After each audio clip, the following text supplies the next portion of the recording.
Hi there, welcome to another session of Rachie OT Mum. Today I'm going to speak about child-led play or child-directed play. I think that because I post daily activities of things you can do with your child and great developmental play ideas, I might give the impression that you need to do a whole lot of structured play with your children. And actually, the sweet spot, the place that all the magic happens is in child-directed play.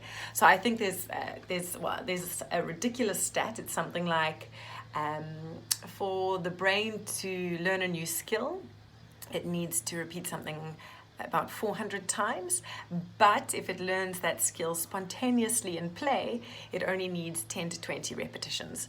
So it's wonderful to do developmental play with your children and to do sort of structured play with your children where they can have opportunity to practice some of those skills. But the truth is that what you really want is the child leading the play and spontaneously discovering things in imaginative play and fantasy play, and then the learning happens much more quickly. And it's much like a spiral, if you could imagine. So the first thing that triggers a child's learning is the curiosity. So what is that? What is that thing there? What are these hands that I'm sucking on when it's a baby? Or what is that green bit over there that I need to crawl to, so that exploring the environment, that curiosity, and that continues to happen as they get older. It just changes what they're curious about. And after the curiosity, and once they've gone and explored, there's the moment of discovery. And that's the real experiential part, right? That they're discovering something new. And when that happens, there's a whole cocktail of chemicals in the brain that are released. And the baby, it's a new experience, it's a wow moment, it's fantastic, or the child, and that drives the child to repetition. So I was curious about this, I've discovered it, and now I really want to explore it, I want to do it again. And with that repetition comes mastery. And of course then there's another sort of explosion in the brain of neurotransmitters as, oh wow, I've achieved something, that dopamine, that reward hormone or neurotransmitter, and then so what happens is the child is then further motivated to explore the circle even bigger. Curiosity is sparked once more, and if you can imagine that spiral just getting bigger and bigger, and the child's play repertoire growing and growing, and the child is learning through that.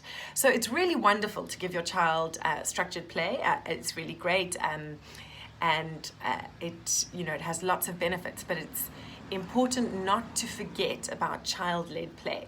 And when I say child-led, what do I mean? So I really mean the child chooses what to do. So if the child wants to play kitty cats, you play kitty cats. And if the child wants to pretend to be pirates, or very often child-led play is fantasy play, it's imaginative play, it's pretend play, and because that's very much where the child's learning is.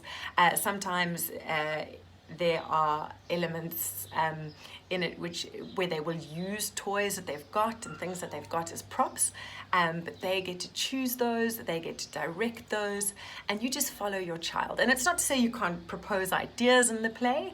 If your child's got it playing with a baby and a doll and we're feeding the doll, you can propose that, maybe baby's tired now, maybe baby needs to sleep, but the child is choosing the theme and the nature and the tone of the play. So you can help extend that game, but really following the child.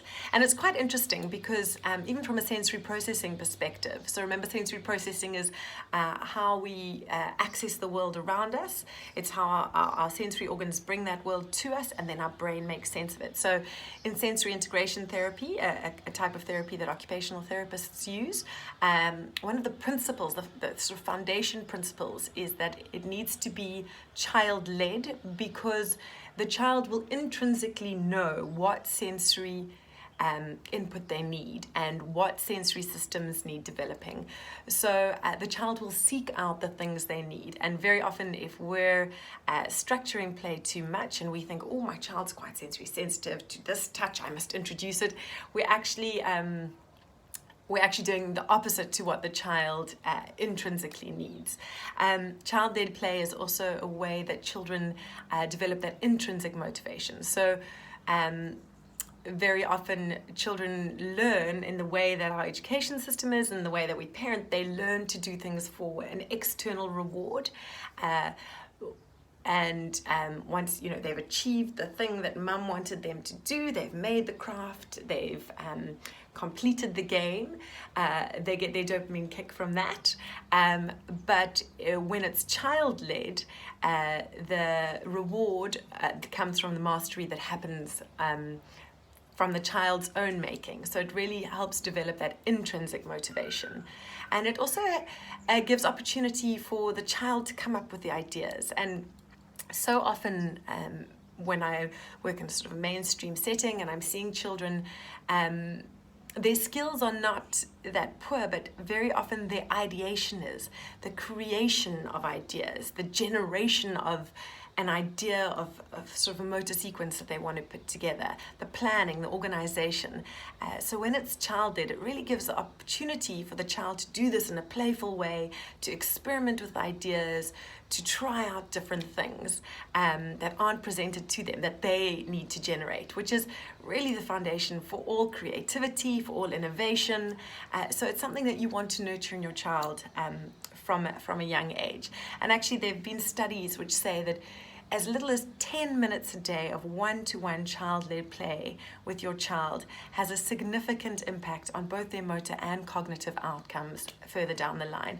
there really is a lot to be gained from it. And I learned in lockdown that I know this as an occupational therapist and as a mother, and I think possibly because I'm an occupational therapist, I often feel I need to be doing something sort of developmental with my children.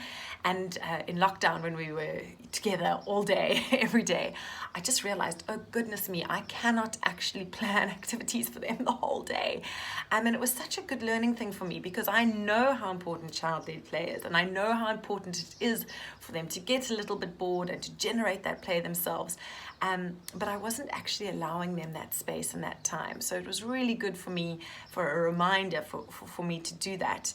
And it also just allowed me, following them allowed me to really just connect with them, because you have to listen when you're doing child-led play. You have to listen to what it is they're asking for, what their ideas are.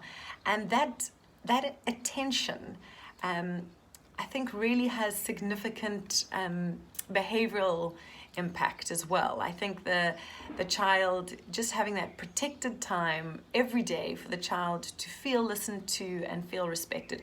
And it is something that does fall away, and you, as an adult, we start forgetting about child-led play and how important it is. So I do try and remind myself of it. So hopefully this will be a reminder for you. So to just let the child lead just a little bit every day. And if we can all focus on that, it really will be a service to our children.